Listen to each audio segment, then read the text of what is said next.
hear the word yeast infections. Number one, is it that burning sensation that comes about when you're relieving yourself in the toilets? Or number two, is it that irritating itch that it's so nagging, it doesn't want to go away? That itch doesn't understand that sometimes you're in public and you feel like you just put your hands in there, that scratch, If you haven't felt that, count yourself lucky. I'm not saying I have. I'm just saying if you haven't, count yourself lucky, because it can be very discomfortable. Yeah, very uncomfortable. They basically mean the right thing. And right now I want us to discuss about the yeast infections. The fact that it affects both gender, yes, men and women. I know there's this norm that it's women who get the infections, but men also get them. It's only because our brothers have that ego of they don't want to accept. Like, how can a guy accept that he has a yeast infection? But the truth is, it's there, he has it, but they just don't accept. So I am here to help such brothers. The others that have it, but don't even know they have it. Okay, they're thinking it's something else. And it's very wrong for you to go to the hospital, not exactly hospital, for those people who like doing the over-the-counter drugs. You're going there and you're telling them, I want antibiotics. And what is ailing you is not a bacteria. So you're simply going to take medicine to treat something that you don't have. Because this is not a bacterial infection, it's a fungal. So you're going there to take your antibiotics, and by the time your body will be needing those antibiotics for something else, your body has already formed resistance because you've been taking them throughout. So number one, you need to understand it is not a bacterial infection. Number two, yeast infection doesn't necessarily happen because a guy has had sexual intercourse. Yes. And before we expound on that topic, kindly, if you haven't subscribed to my channel, my friends, mi amigos, kindly subscribe. I appreciate your presence here. I greatly appreciate your presence. Thank you for just being there for me. Whether you're viewing it or whether it's in the comment section or in the like section, I appreciate you. If nobody has ever told you, now hear it from me. Your presence is appreciated. Hit that subscribe button so that every time I post a video, you don't miss out. You're always on the front line to get the information firsthand. Thank you for that. And now let's continue with our topic. We left on sexual intercourse. It doesn't necessarily have to be, transferred from one person to the other through sexual intercourse. Because sometimes you find you get the yeast infection, but you haven't been with your partner for quite some time. And when you do the math, it doesn't come up, it doesn't add up. Or you have the infection, but they don't. So there are several causes for someone to get yeast infection. Let me just dive in. Number one is hygiene. This is on the grounds that I'm laughing because it sounds unreal, but it's real. There are some men, the male gender, somebody can just do their inners for 3 days straight.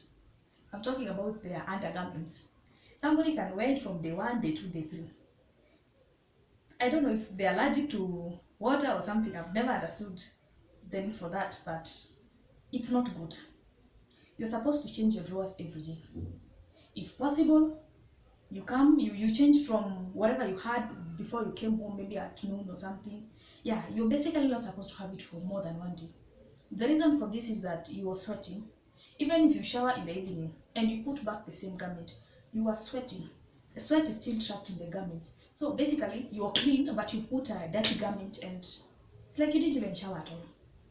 Hygiene is a major thing. On the grounds of hygiene, the other thing is shaving the forest, trimming the forest down there. Yeah, there is no way you can convince someone that you've thoroughly scrubbed yourself and you have a forest that is as long as 1.5 inch long. Doesn't work that way. When you sweat, the sweat gets traps in between the hair, and no matter how much you try to scrub it, no matter the amount of soap you use, it doesn't always go away. It's just like the armpits. Practical example. When the armpit hair is long, no matter how much you scrub it, like in the next 3 minutes after you've rinsed yourself and cleaned yourself and dried yourself, and you do like, you still feel, hey, I thought I washed this place. Yeah, the hair traps in moisture, sweat, and the only way to get rid of that is by trimming it down, shaving it down. If trimming it completely doesn't work for you, just shave it. Just shave it, just don't it. And the other factor is diet. You can get a yeast infection because of the diet that you're taking. Remember, yeast thrives in sugar, and your body, the way you are scent, your natural scent, the way you smell, it's as a result of what you're taking. What I'm simply trying to say is, you do not expect to smell good when you keep on taking junk foods, when you keep on taking soft drinks, beverages, when you have a sweet tooth every now and then, it's chocolates, this, chocolate, that, biscuit. It doesn't work like that. When you take meat from Monday to Monday, what you're taking is what you want.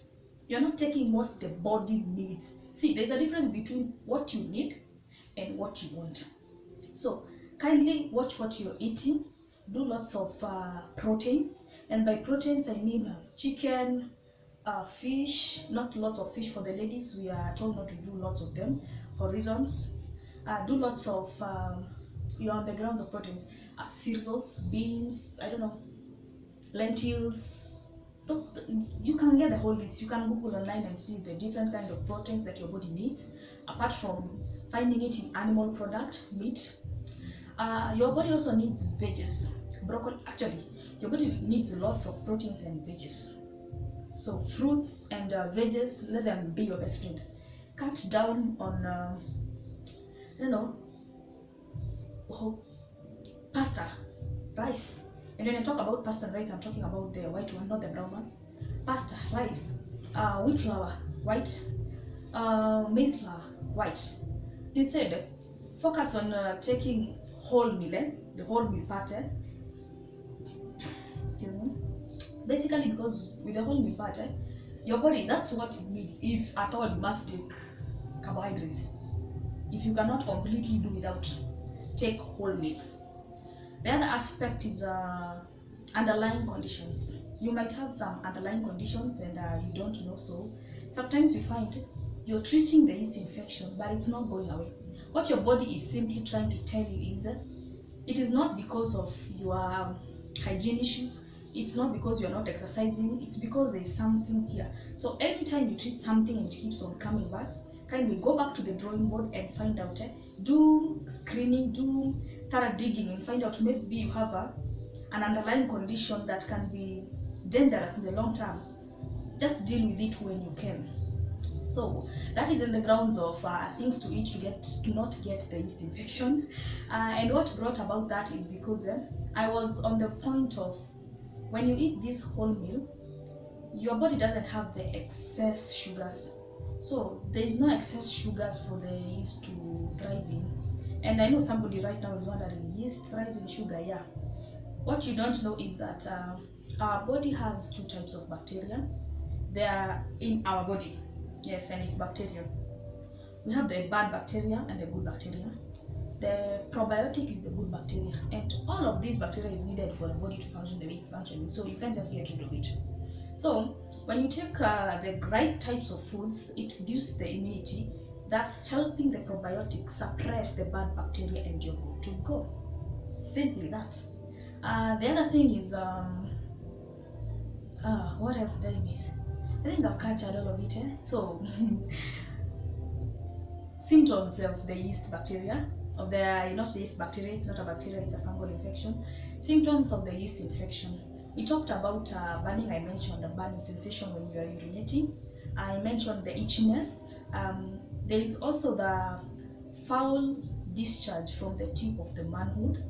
The smell there, it's not so pleasing, yeah. And to the extreme cases, you can find some lumps at the top of the tip. That is into the extreme cases for the person who is trying to be like, I'm good, it's just gonna go away. It's just gonna go away. But when you feel those symptoms, kindly do not go to the pharmacy and ask for medicine.